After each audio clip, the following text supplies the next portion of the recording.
Today, we begin our new series called Clash of Kingdoms. We're going to look at 4 battles told in the Bible. The Israelites had a mighty army, but the city of Jericho had an impenetrable wall protecting it.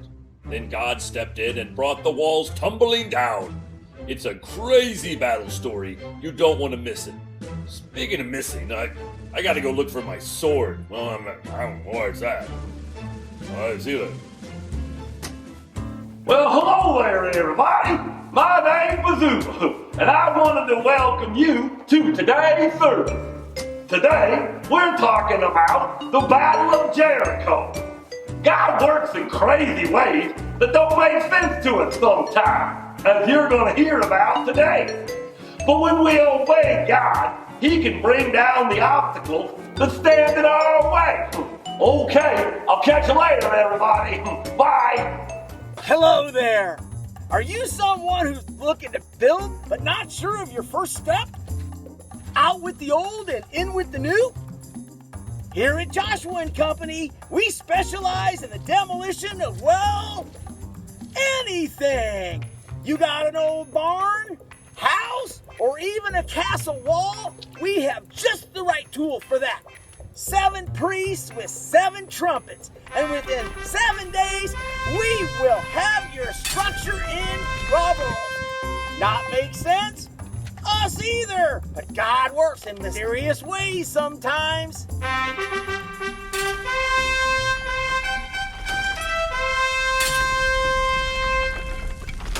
When you're hungry, it can be frustrating to come across a tightly sealed jar.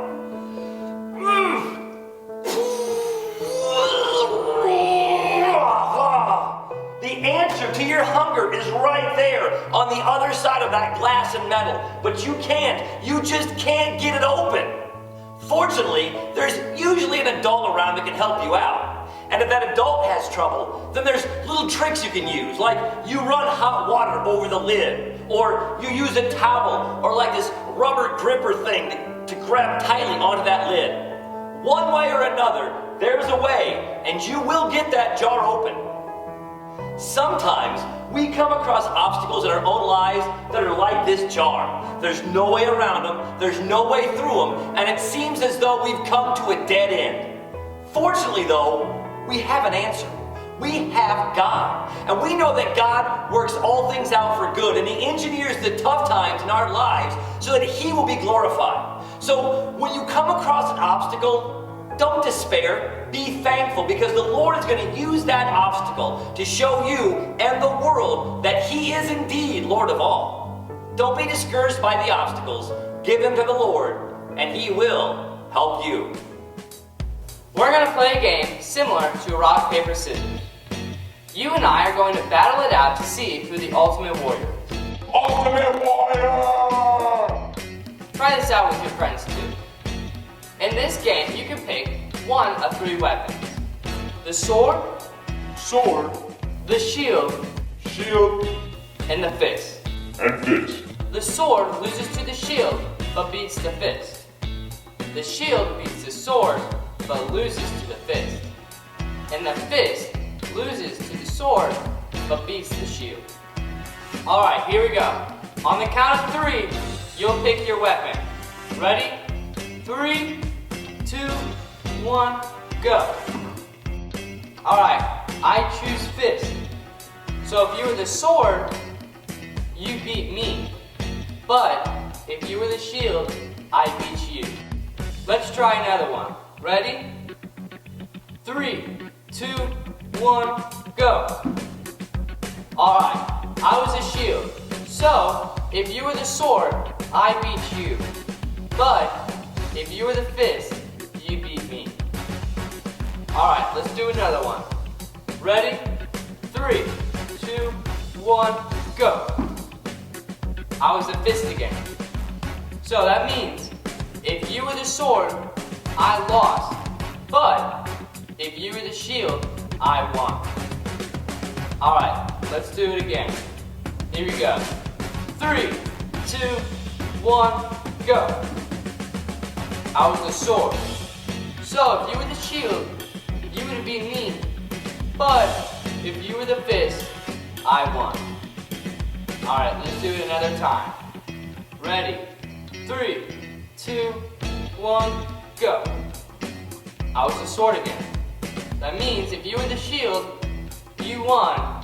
But if you were the fist, I won. Alright, last one. Here we go. 3, 2, 1, go. Alright, I was the fist. So that means if you were the sword, you beat me.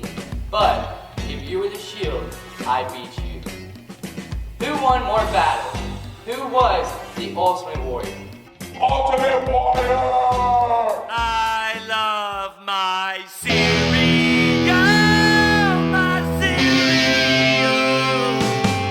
All right, everyone, it is time to memorize our Bible verse for this 4-week series. And remember, once you have this verse memorized, send me a video by Facebook, text it to me, email it to me, show up on my front lawn, stop me somewhere in town, but recite this verse and you can win a box of cereal, and I've got a lot of boxes of cereal I need to get rid of. All right, well, let's jump into this verse, and of course we have motions to help you remember the verse, and here's how it goes. It says, "Who is this King of glory? The Lord strong and mighty, the Lord mighty in battle." And that comes from the book of Psalms, chapter 24, verse 8. Memorize that verse, everybody.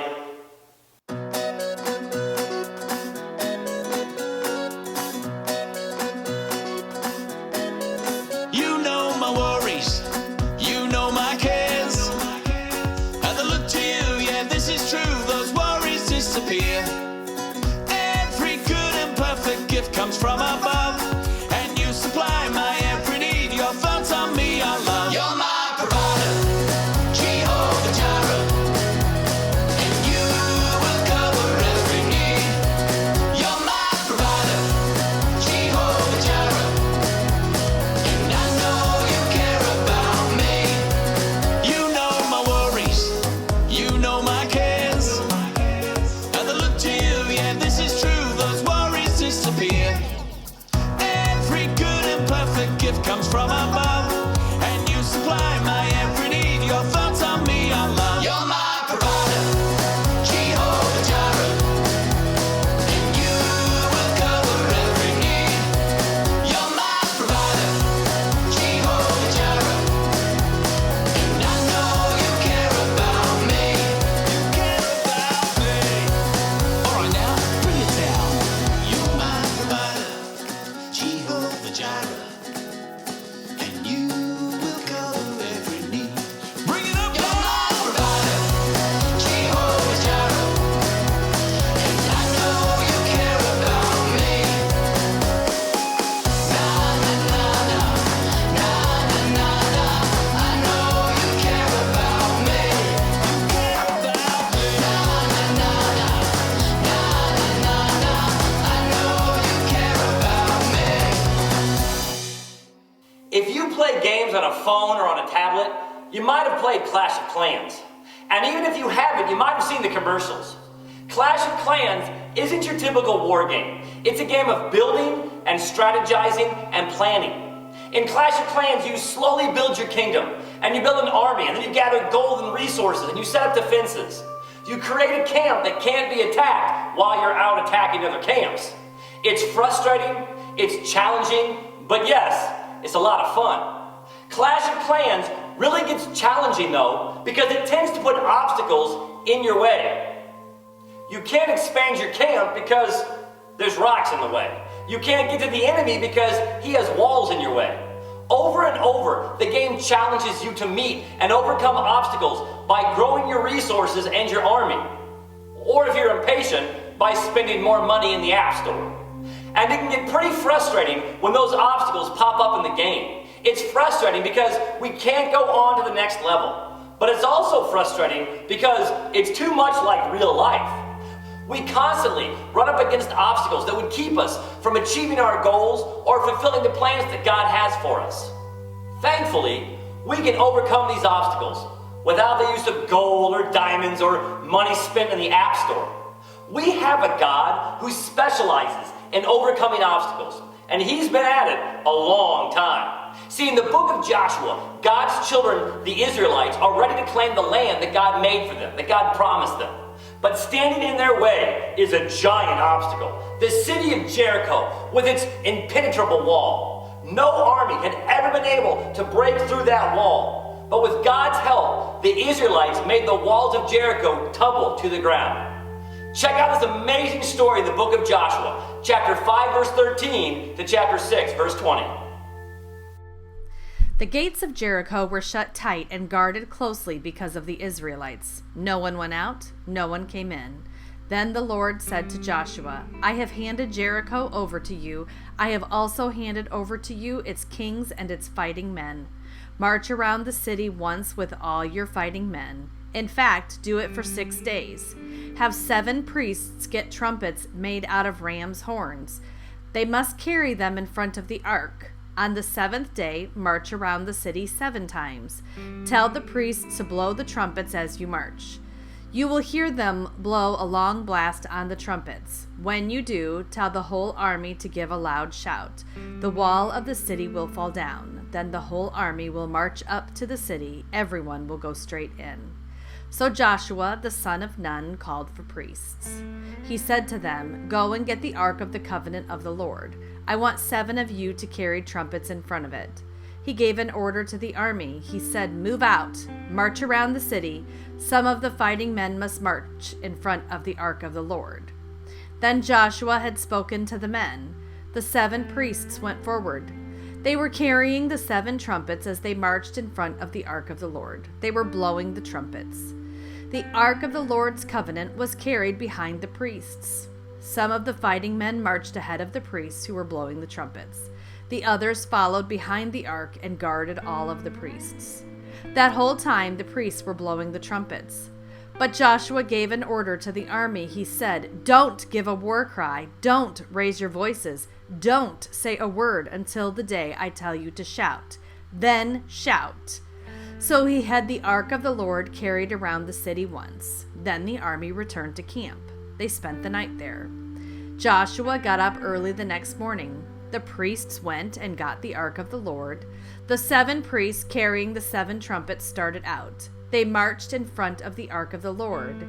They blew the trumpets. Some of the fighting men marched ahead of them. The others followed behind the ark and guarded all of them. The priests kept blowing the trumpets.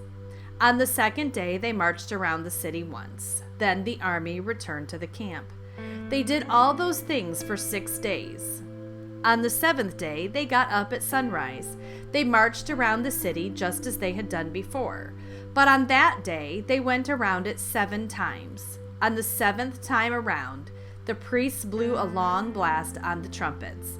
Then Joshua gave a command to the army. He said, Shout! The Lord has given you the city. All those things must be added to the treasures kept in the Lord's house. The priests blew the trumpets. As soon as the army heard the sound, they gave a loud shout. Then the wall fell down. Everyone charged straight in it, so they took the city. The Israelites were nomads. They wandered. They lived in the wilderness for 40 years before approaching the city of Jericho. They didn't have the weapons or the tools to create something that could break down those walls of Jericho. But even if they did have the means to build these big weapons, it's unlikely they could have made anything that would have broken down that wall. They didn't have the bombs and the missiles like armies have today. They had arrows and spears and catapults. The very best of what they had available could not break down that wall. The Israelites did not need man-made weapons. They had the Lord. God had promised to give them the promised land, and Jericho was just the beginning. God gave Joshua instructions on how to attack the city, but they did it not with violence, but with singing and praise. And after 7 days, the Lord knocked down the walls, and Jericho fell. And Jericho shows us that no obstacles are a challenge for God. When an obstacle blocks your path, don't despair. Give it to God and stand back. In our lives, we come up on many obstacles. Some obstacles go away with time, like the ones that say you have to be this tall to ride the roller coaster. Other obstacles can be overcome with hard work, but some obstacles require a little extra help. Obstacles can be people. They can be things. They are almost always frustrating, and they can make you want to quit. But when we see frustration, God sees a chance to show you his power. God can melt the heart of a teacher who denies you an opportunity. He can break the ice with a new friend or an old friend who's fallen away. He can remove the physical and the mental and the emotional obstacles that keep us from becoming what God made us to be. Jericho had a mighty wall, one that no army could overcome. But God is mightier than any wall or any army. He's mightier than any person or anything. And if an obstacle appears in your path, don't despair, don't quit. That's the time to get down on your knees. God is simply waiting for you to give him your problem so that he can show you his power. Obstacles can be frustrating, but they can always be overcome. If God is for you, he will take that obstacle down and lead you on. Let God deal with your obstacles. Pray and let him take the lead. He will tear down the walls and send you on your way. Everyone, thank you so much for watching. I'll catch you back here next week.